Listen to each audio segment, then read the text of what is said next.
चांदनी अकेली छत पर झूले पर बैठी है। उसे बचपन से अब तक पिंकी के साथ बिताए एक एक लम्हे याद आ रहे हैं। उसके चेहरे पर मुस्कान और आंसू दोनों हैं। राजीव ऊपर आता है। चांदनी, नीचे तुम्हें सब खाना खाने के लिए बुला रहे हैं। मुझे भूख नहीं है। पिंकी चली गई इसीलिए अपसेट हो? राजीव कहता है। हाँ, पर बहुत खुश भी हूं मैं उसके लिए। कान्हा जी ने उसके सारे सपने पूरे कर दिए। चांदनी, एक दिन तुम्हारे भी सारे सपने पूरे हो जाएंगे। कभी नहीं होंगे। मैं सपने देखती जरूर हूँ, पर उनके पूरे होने की चाह कभी नहीं रखती, क्योंकि सपने तो आंखें खुलते ही टूट जाते हैं। और मैं उन खुशकिस्मत लोगों में से नहीं हूँ जिनका हर सपना सच हो जाए। आप जानते हैं, जिस दिन मैं इस दुनिया में आई, उसी दिन कान्हा जी ने मेरे माँ बाबूजी को अपने पास बुला लिया। और मेरा भाई, उसके बारे में तो मैं ये भी नहीं जानती कि वो इस दुनिया में है भी या नहीं, पर हर साल रक्षाबंधन पर उसके लिए राखी जरूर रखती हूँ, इस उम्मीद में कि शायद वो किसी दिन मेरे सामने आकर खड़ा हो जाए। चांदनी कहते हैं। चांदनी, तुम्हारा भाई एक दिन तुम्हें जरूर मिलेगा, राजीव कहता है। पर कब? मेरे मरने के बाद? राजीव गुस्से से। ये किस तरह की बातें कर रही हो तुम? ठीक ही तो कह रही हूँ। मेरे माँ पापा का प्यार मुझे कभी नहीं मिला, भाई का भी साथ नहीं मिला, और शायद मुझे मेरा प्यार। चांदनी बोलते बोलते रुक जाती है और अपने आंसू पोंछकर। राजीव, आप जाइए, मैं थोड़ी देर में आ जाऊंगी। पर चांदनी, मैं ठीक हूँ राजीव, आप मेरी चिंता मत करिए, मुझे खुद को संभालना आता है। तुम्हें अपने साथ लिए बिना मैं नहीं जाऊंगा, राजीव कहता है। क्यों? राजीव कुछ नहीं बोल पाता। पता नहीं, मैं बस इतना जानता हूँ कि तुम्हें इस तरह परेशान नहीं छोड़ सकता। चलो प्लीज। जी। चांदनी और राजीव नीचे आते हैं। निशा अपने रूम में आकर तोड़ फोड़ करती है। वो गुस्से में रूम का सामान तोड़ रही है। इतने में पैम आ जाती है। पैम निशा को पकड़ते हुए, निशु निशु मेरी बात सुन। निशा रोते हुए, कुछ नहीं सुनना मुझे, कुछ नहीं कर सकती हो आप मेरे लिए, कुछ नहीं। एक तो टके की लड़की ने मुझसे समीर को छीन लिया और आप बस देखती रह गई। ऐसा नहीं है बेटा, पैम कहती है। निशा रोते हुए, अच्छा, मुझे मेरा समीर चाहिए किसी भी कीमत पर। निशु, समीर तेरा ही होगा, मैं लेकर आऊंगी समीर को तेरे पास। ये तेरी मॉम का वादा है, तू प्लीज रोना बंद कर, पैम कहते हैं।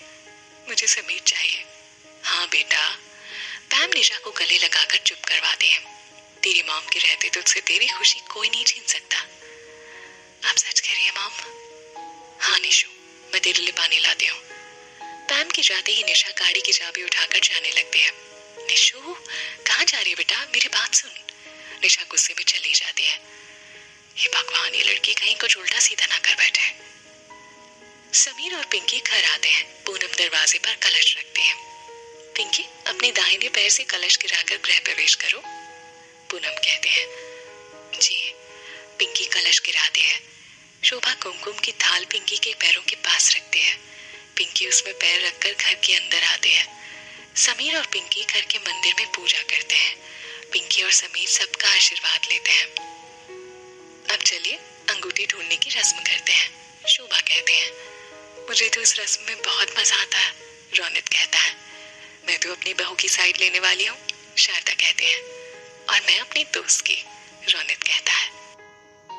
पिंकी और समीर आमने सामने बैठे हैं। सामने एक बड़ा सा थाल रखा है जो दूध से भरा हुआ है। पूनम थाल में अंगूठी डालते हुए, जो पहले निकालेगा वही जीतेगा, और हम 3 बार ये गेम खेलेंगे, समझे? समीर और पिंकी एक साथ। जी। जीतूंगा तो मैं ही, समीर कहता है। अच्छा, देखते हैं। दोनों अंगूठी ढूंढने लगते हैं। पहली बार में अंगूठी समीर को मिल जाती है। समीर पिंकी को अंगूठी दिखाते हुए, मिल गई। कोई बात नहीं बेटा, अभी 2 बार और ढूंढनी है, अब इसे मत जीतने देना, पूनम कहते हैं। जी माँ। शोभा फिर से अंगूठी डालती है और दोनों फिर से अंगूठी ढूंढते हैं। इस बार अंगूठी पिंकी को मिलती है। मेरी बेटी जीत गई, पूनम कहते हैं। अभी आखिरी बार है, इस बार जिसे भी अंगूठी मिलेगी वो जीतेगा, शोभा कहते हैं। समीर, तू इतना नहीं कर सकता, रौनक कहता है। मैं उठ जाता हूँ, तू ढूंढ ले, समीर कहता है। मेरी शादी थोड़ी हुई है, अगर होती तो मैं जीतता। अब चल अंगूठी ढूंढ। दोनों फिर से अंगूठी ढूंढते हैं। इस बार अंगूठी फिर से पिंकी को मिल जाती है। पूनम पिंकी को गले लगाकर, मेरी बेटी जीत गई, अब पूरी जिंदगी पिंकी की चलने वाली है।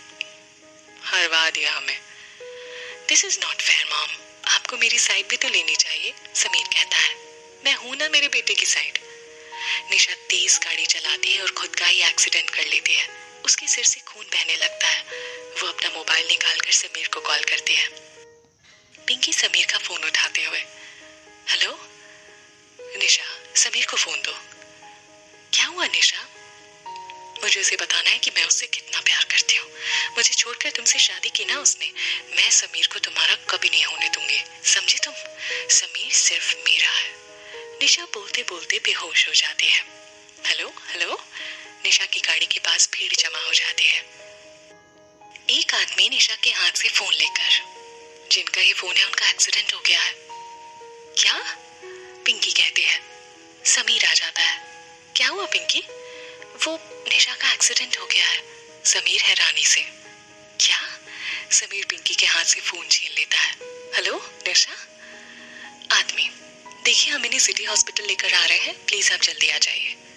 जी हम अभी आते हैं। सब लोग हॉस्पिटल पहुंचते हैं। पैम भी पहुंचती है। बलराज, डॉक्टर मेरी बेटी कैसी है? रिलैक्स मिस्टर खुराना, हाथ और सिर में थोड़ी चोट आई है, बेहोश है पर कुछ देर में होश आ जाएगा। क्या मुझसे मिल सकते हैं? पैम पूछती है। हाँ पर उन्हें आराम की जरूरत है, पेशेंट को डिस्टर्ब मत करिएगा। एक और बात आपको बताना चाहता था। बोलिए। बलराज कहते हैं, निशा ने बहुत ज्यादा ड्रिंक की हुई थी, ध्यान रखिए उसका। डॉक्टर कहते हैं। जी। सब लोग अंदर आ जाते हैं। पैम रोते हुए, मेरे बच्चे। पैम, कुछ नहीं होगा हमारी निशा को, सुखी कहते हैं। पैम चीखते हुए, ये सब आपके बेटी की वजह से हुआ है, समीर जिम्मेदार है मेरी बेटी की इस हालत का। क्या बकवास कर रहे हो? देव कहते हैं। ठीक कह रही हूँ, ये सब समीर की वजह से हुआ है। आप जानते हैं ना कि मेरी बेटी समीर से प्यार करती है, फिर भी आपने उसकी शादी उस 2 कौड़ी की लड़की से करवा दी। देव पैम को थप्पड़ मार देता है। तुम्हारी बेटी ने खुद समीर को छोड़ा था, समीर ने उसे नहीं छोड़ा। और वजह मैं बताऊं तुम्हें? नहीं, बताने की तो कोई जरूरत ही नहीं है, क्योंकि तुम तो सब जानती हो, फिर भी तुम्हें याद दिला ही देता हूँ। रहने दो देव, निशा को इस हालत में देखकर पैम परेशान है। सुखी कहते हैं, नहीं भैया, इसे याद दिलाना होगा कि आपने समीर का कॉलेज खत्म होने के बाद उसे घर से निकाला था, ताकि वो अपने दम पर अपनी पहचान बना सके। पर इन्हें लगा कि समीर आपका खून नहीं है, इसीलिए आपने उसे घर से निकाला है, और आप उसे अपनी जायदाद में से एक फूटी कौड़ी भी नहीं देंगे। तुम्हें याद है ना पैम, तुमने ही अपनी बेटी से कहा था कि जिंदगी में जीने के लिए प्यार नहीं पैसा जरूरी है। दौलत हो तो प्यार खरीदा जा सकता है, यही कहा था ना तुमने। तो किस मुंह से तुम आंसू के भैया और समीर पर इल्जाम लगा रहे हो? अंकल प्लीज रहने दीजिए। समीर आ जाता है। इस लड़के की आज शादी हुई है और इसकी बेबी इसका इंतजार कर रही होगी, पर ये यहाँ हमारे साथ खड़ा है। जानती हो क्यों? क्योंकि ये रिश्तों को दौलत के तराजू में नहीं तौलता, बल्कि प्यार से निभाता है। और जानती हो ये ऐसा क्यों है? क्योंकि पूनम भाभी ने इसकी परवरिश की है, जो तुम नहीं कर सकी। दिल तोड़ा था इस लड़के का तुम्हारी बेटी ने, प्यार करता था ये उससे, पर निशा ने क्या किया इसके साथ, जानती हो ना तुम? सगाई की अंगूठी सबके सामने उसके मुंह पर मारी थी, याद आया? पर फिर भी ये सब भूल चुका है, जानती हो ना क्यों? हमारे लिए। पैम कुछ नहीं बोल पाती।